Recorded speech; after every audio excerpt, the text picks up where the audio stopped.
bibni Adam yaumal qiyamah ka'annahu badajun fayuqafu baina yadayhi fayaqulullahu lahu a'taituka wa khawwaltuka wa an'amtu 'alaika famadha sana'ta fayaqulu ya rabbi jama'tuhu wasammartuhu fataraktuhu aktsara ma kana farji'ni atika bihi fayaqulu lahu arini ma qaddamta fayaqulu ya rabbi jama'tuhu wasammartuhu fataraktuhu aksar ma kana farji'ni atika bihi kullihi fa idza abdun lam yuqaddim khairam fayumdha bihi ilan nar. Anas radhiyallahu anhu berkata bahwa Rasulullah SAW bersabda, pada hari kiamat anak Adam akan didatangkan dalam keadaan lemah dan hina, bagaikan anak domba, dan ia akan disuruh berdiri di hadapan Allah Subhanahu wa taala. Lalu Allah Subhanahu wa taala berfirman kepadanya, aku telah memberimu harta dan mengaruniakan kepadamu pembantu, dan aku telah memberikan kenikmat kepadamu. Lalu apa yang telah kamu lakukan? Ia pun menjawab, saya telah mengumpulkannya, dan dengan usaha saya telah kembangkan, dan saya telah meninggalkannya lebih banyak daripada yang mula-mula saya miliki. Maka sekarang kembalikanlah saya ke dunia, saya akan membawanya semua. Kemudian Allah SWT berfirman, tunjukkan kepadaku apa yang telah kamu kirimkan lebih dahulu. Ia pun menjawab lagi, saya telah mengumpulkannya, dan dengan usaha saya telah saya kembangkan, dan saya meninggalkannya lebih banyak daripada yang mula-mula saya miliki. Maka kembalikanlah saya ke dunia, saya akan membawa semuanya. Ternyata hamba itu tidak mengirimkan kebaikan sedikit pun sebagaimana yang ia katakan, sehingga dia dilemparkan ke dalam neraka jahanam. Ini riwayat Tirmizi dalam kitab Mishkat. Keterangan, usaha apapun yang kita lakukan, baik dengan berdagang, bertani, atau pekerjaan lainnya, maksudnya adalah supaya kita memiliki simpanan yang bisa digunakan pada waktu kita memerlukannya. Kadang-kadang keperluan itu datang dengan tiba-tiba, akan tetapi waktu datangnya keperluan yang sebenarnya dan pasti akan datang, dan pada waktu itu dirinya pasti sangat memerlukan dan pasti sangat berfaedah, adalah yang dikumpulkan di khazanahnya Allah Subhanahu wa taala sewaktu masih hidup di dunia. Karena simpanan yang telah dikumpulkan itu akan didapatkan sepenuhnya, dan akan ada tambahan lagi dari Allah Subhanahu wa taala. Tetapi sangat jarang orang yang menghiraukannya. Padahal kehidupan dunia, betapapun lamanya, suatu hari nanti pasti akan berakhir. Sedangkan kehidupan akhirat tidak akan ada habisnya. Dalam kehidupan dunia, jika kita tidak memiliki modal, kita masih bisa berusaha dan bekerja. Bahkan kalau terpaksa, hari-hari dalam kehidupan kita masih bisa lalui dengan meminta-minta.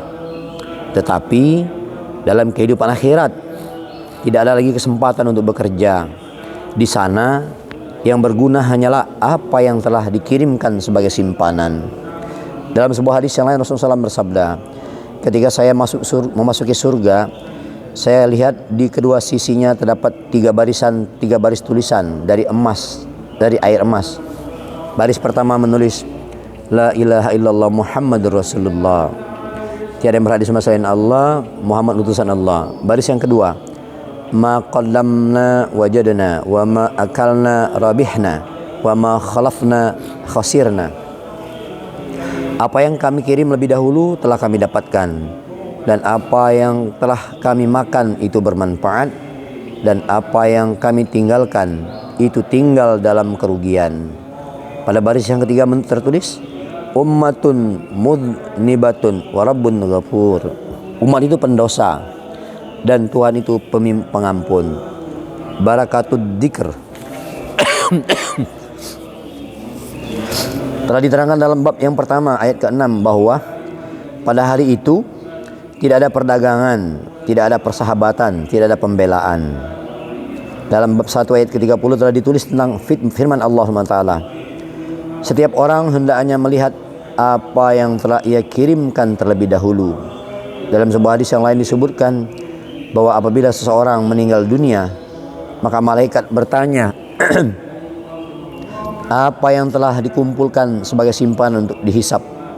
Apakah yang telah dikirimkan untuk besok? Sedangkan orang-orang bertanya, harta apakah yang telah dia tinggalkan? Dalam kitab Mishkat, dalam sebuah hadis lain disebutkan bahwa Rasulullah SAW bertanya, siapakah di antara kalian yang lebih menyukai harta ahli warisnya daripada hartanya sendiri?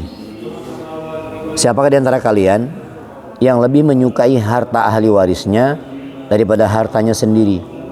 Para sahabat radhiyallahu anhum menjawab, wahai Rasulullah, tak seorang pun di antara kami yang seperti itu. Rasulullah SAW bersabda, harta seseorang adalah yang ia kirimkan terlebih dahulu, dan apa yang ditinggalkan itu bukan hartanya, tetapi harta ahli warisnya. Mishkat dari Bukhari. Dalam sebuah hadis lain disebutkan bahwa Rasulullah SAW bersabda, orang-orang berkata, hartaku, hartaku. Padahal hanya ada 3 perkara yang menjadi miliknya dari harta bendanya, yakni yang ia habiskan dengan dimakan, yang ia usangkan dengan dipakai, yang ia kumpulkan di sisi Allah SWT dalam catatan amalnya. Selain daripada itu semua, yang ada bukanlah hartanya, karena akan ditinggalkan untuk orang lain. Mishkat. Dan yang perlu dikasihani, pada umumnya orang mengumpulkan harta yang banyak dengan menanggung penderitaan dan rela mengalami kesusahan untuk orang-orang yang mereka sendiri tidak mau memberi 1 peser pun. Akan tetapi harta yang dikumpulkannya itu ditinggalkan dan sudah menjadi takdir bahwa mereka itulah yang menjadi ahli waris yang pada masa hidupnya mereka tidak ingin memberi sedikit pun. Dalam sebuah hadis kisah suatu ketika Rasulullah SAW bertanya kepada para sahabat radhiyallahu anhu, adakah di antara kalian yang lebih menyukai harta ahli waris daripada hartanya sendiri? Sahabat radhiyallahu anhu berkata, wahai Rasulullah, setiap orang di antara kami lebih menyukai hartanya sendiri. Rasulullah SAW bersabda, berpikirlah lebih dahulu sebelum berbicara. Perhatikanlah apa yang baru saja dikatakan tadi. Sahabat radhiyallahu anhu berkata, wahai Rasulullah, kami beranggapan bahwa setiap orang di antara kami lebih menyukai harta kami sendiri. Rasulullah SAW bersabda, tidak adakah di antara kalian orang yang harta ahli warisnya tidak lebih ia sukai daripada hartanya sendiri?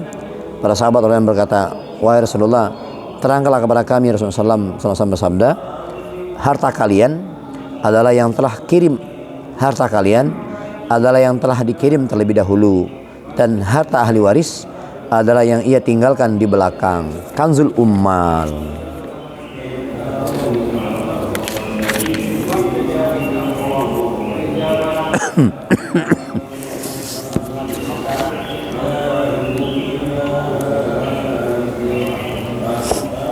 Kataman kalimat thayyibah. Ani Ibnu Abbas radhiyallahu anhuma qala Rasulullah sallallahu alaihi wasallam, walladzi nafsi biyadihi law ji'a bis samawati wal ard wa man fihinna wa ma bainahuma wa ma tahtahunna fudi'na fi kaffatil mizan wa wudi'at syahadatu alla ilaha illallah fil kaffatil ukhra la rajahat bihinna. Dari Ibnu Abbas radhiyallahu anhu bahwa Rasulullah SAW bersabda, demi zat yang jiwaku ada di tangannya, jika sekiranya langit, bumi dan seisinya serta segala yang ada di dalamnya diletakkan di sebelah timbangan dan kalimat syahadat la ilaha illallah di timbangan yang lain, maka akan lebih beratlah timbangan yang berisi kalimat itu. Dalam permulaannya ada tambahan, talkinkanlah orang yang akan meninggal dunia di antara kalian dengan persaksian la ilaha illallah. Barang siapa mengucapkannya ketika dia mati, maka wajiblah surga baginya. Para sahabat bertanya, wahai Rasulullah, bagaimana dengan orang yang mengucapkannya ketika dia sehat? Beliau bersabda, itu lebih wajib baginya, lebih wajib baginya. Lalu beliau bersabda, demi zat yang jiwaku ada di tangannya. Hadis riwayat Tabrani.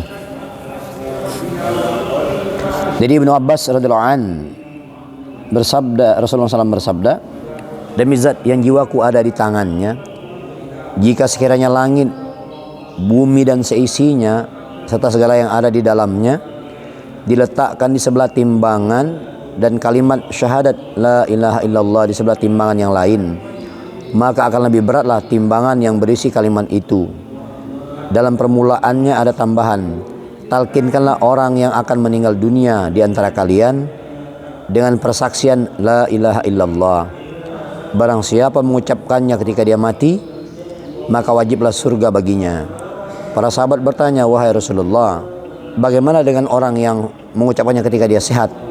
Beliau bersabda, itu lebih wajib baginya, lebih wajib baginya. Lalu beliau bersabda, demi zat yang jiwaku ada di tangannya. Hadis riwayat Tabrani. Banyak riwayat seperti ini dengan lafaz yang berbeda. Maka tidak ada keraguan lagi bahwa tiada yang mampu menandingi keagungan Allah Subhanahu wa taala. Sungguh malang sekali orang yang menyepelekan perkara ini. Tapi harus diingat, yang menjadikan berat ialah keikhlasannya. Sejauh mana keikhlasan seseorang, sejauh itu pula timbangannya akan bertambah berat. Demi memperoleh keikhlasan ini, ulama sufi yang arif dan bijaksana rela berkhidmat. Suatu ketika Rasulullah SAW bersabda, bimbinglah orang-orang yang akan meninggal dunia dengan ucapan la ilaha illallah. Barang siapa mengucapkannya ketika sakaratul maut,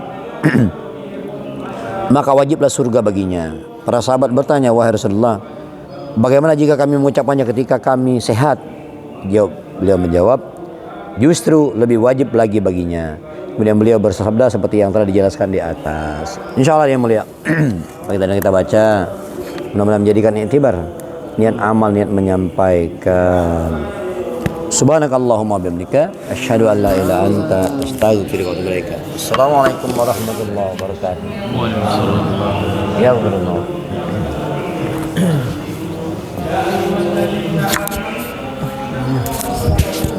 Allah. Iya.